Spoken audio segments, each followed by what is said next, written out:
रात के ठीक 12:13 बजे पुराने सिटी स्कूल की तीसरी मंजिल पर एक घंटी बजती है। लेकिन अजीब बात यह है, उस स्कूल में पिछले 12 साल से कोई नहीं पढ़ता। लोग कहते हैं तीसरी मंजिल का कमरा नंबर 13 हमेशा बंद रहता है। जिसने भी उस दरवाजे को खोलने की कोशिश की वो या तो पागल हो गया या फिर अगली सुबह स्कूल के गेट के बाहर बेहोश मिला। और सबसे डरावनी बात, उस कमरे के अंदर आज भी ब्लैक बोर्ड पर रोज नई तारीख लिखी मिलती है, जबकि अंदर कोई जाता ही नहीं। लेकिन उस रात 4 दोस्तों ने फैसला किया, आज सच पता करेंगे। उन्हें नहीं पता था कि कमरा नंबर 13 खुलने के बाद वो कभी पहले जैसे नहीं रहेंगे। शहर के बाहरी इलाके में एक पुराना स्कूल था, सरस्वती विद्या निकेतन। बारिश के मौसम में उसकी टूटी खिड़कियां हवा के साथ सीटी बजाती थीं। दीवारों का पेंट उतर चुका था और बरामदों में जंग लगे पंखे अब भी छत से लटक रहे थे। स्कूल 12 साल पहले अचानक बंद कर दिया गया था। सरकारी रिपोर्ट में कारण लिखा था, संरचनात्मक कमजोरी और सुरक्षा खतरा। लेकिन शहर के बुजुर्ग लोग कुछ और कहते थे। उनका कहना था उस साल 8वीं कक्षा की एक लड़की रिया रहस्यमय तरीके से गायब हो गई थी। आखिरी बार उसे तीसरी मंजिल के कमरे नंबर 13 के बाहर देखा गया था। उस दिन के बाद वो कभी नहीं मिली। स्कूल बंद कर दिया गया। कमरा नंबर 13 पर बड़ा सा ताला जड़ दिया गया और तीसरी मंजिल को प्रतिबंधित क्षेत्र घोषित कर दिया गया।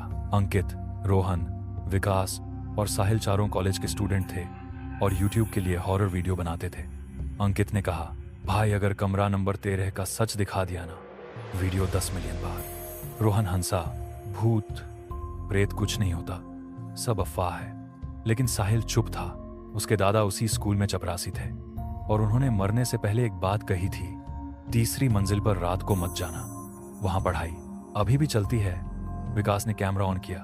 दोस्तों, आज हम घुस रहे हैं उस जगह जहां से कोई वापस सामान्य नहीं लौटा। रात 11:45 चारों दीवार फांद कर अंदर पहुंचे। गेट जंग लगा था। मैदान में झाड़ियां उगी हुई थीं। जैसे ही वो मुख्य दरवाजे के अंदर गए, अंदर की हवा अलग थी, ठंडी, भारी और अजीब सी गंध वाली। टॉर्च की रोशनी में धूल उड़ रही थी। पहली और दूसरी मंजिल शांत थी, लेकिन जैसे ही वो तीसरी मंजिल की सीढ़ियों पर पहुंचे, ऊपर से हल्की खटखट की आवाज आई। रोहन ने हंसते हुए कहा, हवा है बे।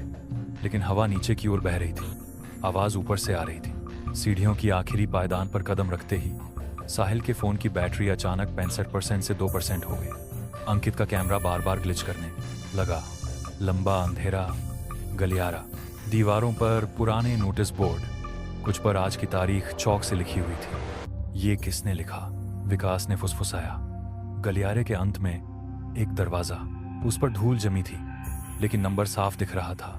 13 ताला जंग खाया हुआ था, पर दरवाजे के नीचे से हल्की पीली रोशनी बाहर आ रही थी। चारों एक दूसरे को देखने लगे। अंकित ने धीरे से ताले को छुआ। ताला खुद जमीन पर गिर गया। अंदर से ब्लैक बोर्ड पर चौक चलने की आवाज आने लगी। कृपया बैठ जाएं, क्लास शुरू हो रही है। आवाज एक बच्ची की थी।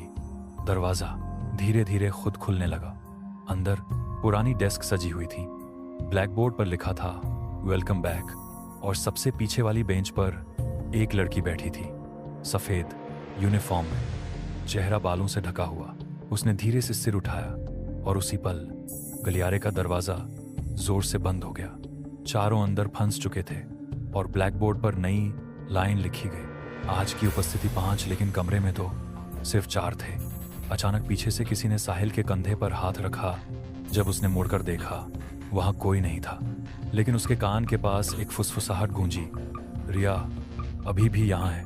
और उसी पल कमरे की सारी डेस्क अपने आप उनकी ओर मुड़ गईं। अब सवाल यह था, 5वां कौन था?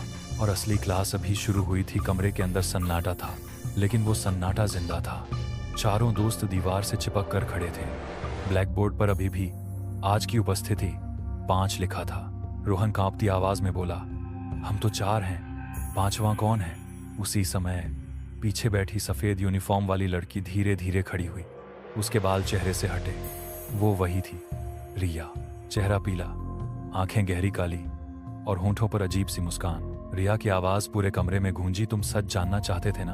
अचानक कमरे की दीवारें बदलने लगीं, जैसे पुरानी यादें जिंदा हो रही हों। चारों ने देखा, उसी क्लासरूम में 12 साल पहले बच्चे बैठे हैं। टीचर पढ़ा रही हैं। रिया पीछे वाली बेंच पर बैठी है। अचानक पूरी क्लास उसकी तरफ देखने लगती है। टीचर की आवाज़ बदल जाती है। रिया, तुमने नियम तोड़ा है, रोहन ने फुसफुसाया। कौन सा नियम? रिया ने उनकी तरफ देखा। इस स्कूल में जो भी तीसरी मंजिल के बाद रुकता है वो हमेशा के लिए यहाँ का हो जाता है। उस दिन रिया स्कूल के बाद अपनी कॉपी लेने वापस आई थी। दरवाज़ा अपने आप बंद हो गया। टीचर और बाकी बच्चे अचानक गायब हो गए, लेकिन वो अकेली नहीं थी। कमरा नंबर 13 कभी खाली नहीं रहता। असली 5वां अचानक ब्लैक बोर्ड पर नई लाइन लिखी गई, आज की उपस्थिति 6। विकास चिल्लाया। अब 6। उनके पीछे दरवाजे के पास एक और परछाई खड़ी थी।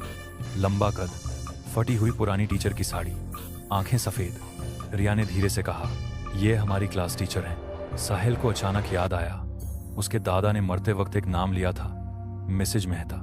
वही टीचर जो रिया के गायब होने के बाद स्कूल की छत से गिरकर मर गई थी, लेकिन शहर वालों ने कहा था वो आत्महत्या थी। रिया ने सच्चाई बताई।